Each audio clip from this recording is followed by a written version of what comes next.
அனைவருக்கும் வணக்கம். மாண்புமிகு முதலமைச்சர் அவரினுடைய அறிவுறுத்தலின்படி அமெரிக்காவில் கடந்த ஒரு வார காலமாக பல்வேறு வகையான உலகத் தமிழர்களை ஒன்றிணைக்கக்கூடிய ஃபெட்னாவினுடைய ஆண்டு விழாவில் சிறப்பாக பங்கேற்று அந்த விழாவில் சிறப்பித்ததோடு மட்டுமல்லாது அங்குன்றும் இங்குன்றுமாக பிரிந்து கிடக்கிற எல்லா தமிழர்களையும் தமிழ் அமைப்புகளையும் ஒன்றாக்கி நன்றாக்கி மீண்டும் ஒரு உலகத்தமிழ் மாநாடு நடத்துவதற்கான ஆலோசனைகளையும் மேற்கொண்டு அது மட்டும் இல்லாது அங்கிருந்து ஹூஸ்டன் மாகாணத்திற்கு சென்று அங்கே நம்முடைய தமிழ் இருக்கைக்கான பல்வேறு பணிகள் தொடர்ச்சியாக நடைபெற்று வருகிறது. அப்படி அனைத்து வகையான தமிழ் பணியோடு வெற்றிகரமாக அமெரிக்க பயணத்தை நிறைவு செய்து வந்திருக்கிறேன். இந்த பொன்னான வாய்ப்பளித்த மாண்புமிகு முதல்வருக்கு என்னுடைய மனமார்ந்த நன்றியை தெரிவித்துக் கொள்கிறேன். இப்போ 2019ஆம் ஆண்டு சிக்காகோவில் ஒரு மாட்டி நடந்தது. அதுக்கு முன்னாடி தமிழ்நாட்டை பொறுத்த வரைக்கும் தஞ்சாவூர் நடந்தது, சென்னையில் நடந்தது, எம்ஜிஆர் ஐயா ஜெயலலிதாமெல்லாம் நடைபெற்று அதை நடத்தக்கூடிய வாய்ப்புகள்லாம் கிடைத்தது.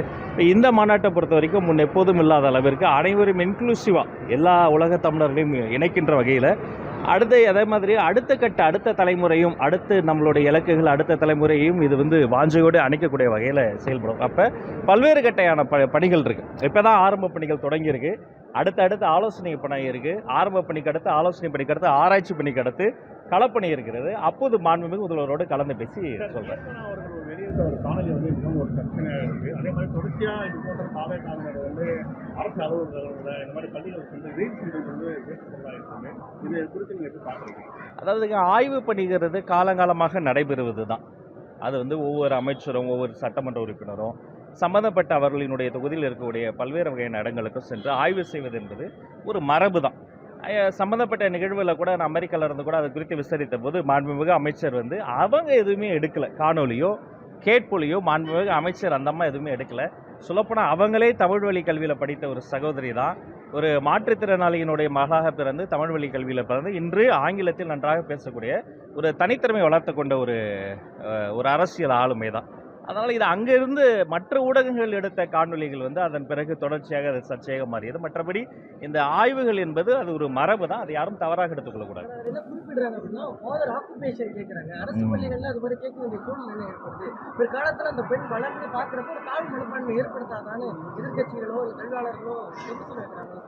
இல்லை, எந்த ஒரு பள்ளிகளிலுமே அவர்கள் பேசக்கூடிய ஒரு தமிழ் வழி கல்வியாகவோ அல்லது ஆங்கில புலமையோ அல்லது அவர்களுடைய பேக்ரவுண்டோ வேறு எந்த அரசியல்காரர்களுக்காகவும் யாருமே கேட்கக்கூடாது. ஆனால் இந்த சம்பந்தப்பட்ட நிகழ்வில் அந்த மாணவியோட ஒரு ஐஸ் பிரேக்கராக அவர்கள் நெருங்கி பழகுவதற்காக, ஏன்னா அவங்களும் ஒரு சாதாரண எளிய வீட்டு பெண்ணிலேருந்து வந்தவங்க.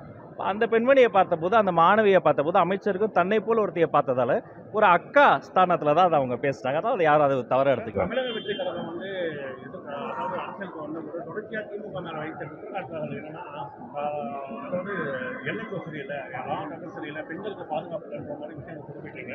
அதே போல தற்போது தாவேக்கால ஆலந்தூர் பகுதியில் இருக்கக்கூடிய வேமுறையின் கைது செஞ்சு சிறைக்கு சென்ற வந்த நிலையில் அவரை அழைத்துக் கொண்டு சட்டமன்ற உறுப்பினர் ஒரு ஆசிரியர் நிகழ்ச்சியில் ஆய்வு மேற்கொண்டது என்பது ஒரு மிகப்பெரிய ஒரு கட்சியாச்சு. இது போன்ற செயலில் ஈடுபடுறது நீங்க என்ன? கடல் நீரை குடிநீராக்கும் திட்டம் நீங்கள் 50 நாளில் பண்ணியிருக்க முடியாது, நாங்கள் 5 ஆண்டு பண்ணதுன்றாங்க.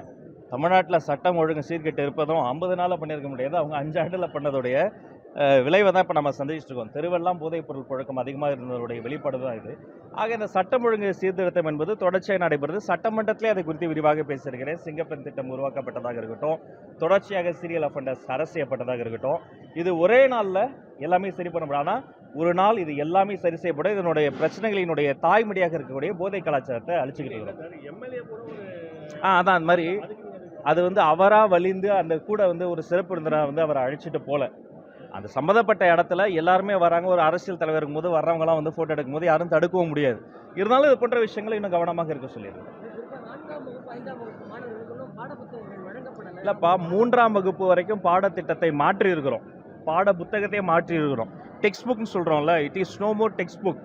டெக்ஸ்ட்டை குறைச்சிட்டு வண்ண படங்களை அதிகமாக்கி இருக்கிறோம், பார் கோடுகளை கொண்டு வந்திருக்கிறோம். ஸ்லோ லேர்னர்ஸ்னு சொல்லப்படுற தன்வேகத்தில் கற்கும் குழந்தைகள், மெல்ல கற்கும் குழந்தை கூட தன்வேகத்தில் கற்கும் குழந்தையை உள்ளே கொண்டு வருவதற்கான வேலையை பண்ணியிருக்கோம். இது 3ஆம் வகுப்பு முடிஞ்சிருச்சு. அதே மாதிரி கரிக்குலம் கமிட்டி அடுத்தடுத்த வகுப்புகளுக்கான அந்த வேலைகள் நடந்துகிட்டு இருக்கு. அந்த பாடத்திட்டம் அந்த பிரிண்டிங் ப்ராசஸும் போயிட்டு இருக்கு. அதுவுமே கொண்டு போய் சென்டர் சேர்க்கப்படும். இருக்கக்கூடிய திருமாவளவன் ஒரு கருத்து சொல்லியிருக்காரு. அவங்களோட அமைச்சர்கள் இடம்பெற்று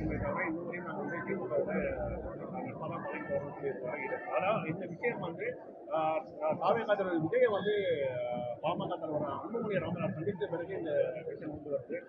இது குறித்து நீங்கள் இதுதான் டெமோக்ரஸியுடைய பியூட்டியே. இதுதான் ஜனநாயகம். கூட்டணி கட்சியில் இருக்கக்கூடிய தலைவர்களை தங்களுடைய நண்பர்களாக தோழர்களாக பார்க்கக்கூடிய கட்சி தமிழக வெற்றி கழகம். மற்றபடி அவர்களை வந்து தங்களுடைய ஒரு குடும்பத்தினுடைய ஒரு ஏவலாகவோ தங்களுக்கீழே தான் எல்லாரும் தங்களை மீறி யாரும் பேசக்கூடாதுன்னா அப்படி எந்த நெருக்கடியும் தரக்கூடிய கட்சி நம்ம கிடையாது. இதை ஒரு ஜனநாயகமாக திருமாவளவன் அவர்களினுடைய பேச்சு ஒரு டெமோக்ரஸியாக ஜனநாயகத்தை வெளிப்படா பார்க்கிறேன். மற்றவர்கள் போய் கலந்து பேசி நம்ம பேசுவோம். நன்றி. அரசு பள்ளியில நீங்க ஆய்வு பண்ண மாட்டீங்க? ஆமா, அரசு பள்ளியில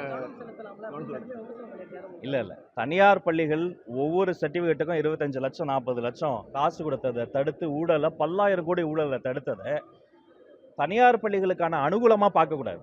இந்த பார்வை தவறு. ஊழலுக்கு எதிரான நடவடிக்கை தான் பார்க்கணும். மற்றபடி அரசு பள்ளிகள் தான் என்னுடைய கண்கள். அரசு பள்ளிகள் தான் என்னுடைய முதல் விஷயம். நான் போட்ட முதல் கையெழுத்து அரசு பள்ளியில் இருக்கக்கூடிய பெண் குழந்தைகள் படிக்கிற கழிப்பறையில் பூட்டக்கூடிய கதவுகள் இருப்பதற்காகத்தான் முதல் கையெழுத்தே போட்டேன். பாத்ரூமுக்கு தான் முதல் கையெழுத்தே போட்டேன். அரசு பள்ளிக்கு தான் முதல் கையெழுத்தே போட்டேன். தொடர்ச்சியாக அரசாங்கத்தில் படிக்கக்கூடிய அந்த பள்ளிகளில் அந்த மாணவர்களுக்கு மாடல் ஸ்கூல்லாம் நேரில் போய் பார்த்துருக்கிறேன். அந்த மாணவர்களுக்கு தேவையான சொன்ன தேதியில் ரிசல்ட்டை எந்த ஃப்ளாவும் இல்லாமல் கொண்டு வந்து அரசு பள்ளி மாணவர்களுக்கு சொல்லியிருக்கிறோம். அதே மாதிரி இந்த வெயிலின் தாக்கம் அதிகமாக இருந்தபோது மாண்புமிகு முதல்வரோட பேசி அவர்களுக்கு ஏதுவாக அந்த நாளை தள்ளி வச்சோம். உண்டு உறைவிட பள்ளிக்கு நேரில் போய் பார்த்து அவர்கள் வேணுங்கிறதெல்லாம் செஞ்சுருக்கிறோம். வகுப்பறைகளை ஸ்மார்ட் கிளாஸ் ரூமாக மாறி நானே கைப்பட போய் ஒரு ஸ்மார்ட் கிளாஸ் ரூமாக திறந்து வச்சுருக்கிறோம். ஆக இது வந்து தனியார் பள்ளிகள் பண்ண 10,000 கோடி ஊழல். அதற்கு எதிராக நாங்கள் பேசுகிற பொழுது அது ஏதோ தனியார் பள்ளிகளுக்கான அனுகூலமாக பார்க்கின்ற பார்வை தவிர ஒருவேளை இந்த ஊழலில் பெரும் முதலைகள்லாம் சம்மந்தப்பட்டிருக்கிறாங்க. அவர்கள்லாம் வெளில வர்றது வந்து இவர் வந்து அவர்களுக்கு ஆதரவாக பேசுகிறாரோ என்ற எண்ணம் இருக்குது. நன்றி. இம்ப்ளிமெண்ட் பண்ண போறீங்க? ட்ரிப் எப்படி இம்ப்ளிமெண்ட் பண்ணுங்க?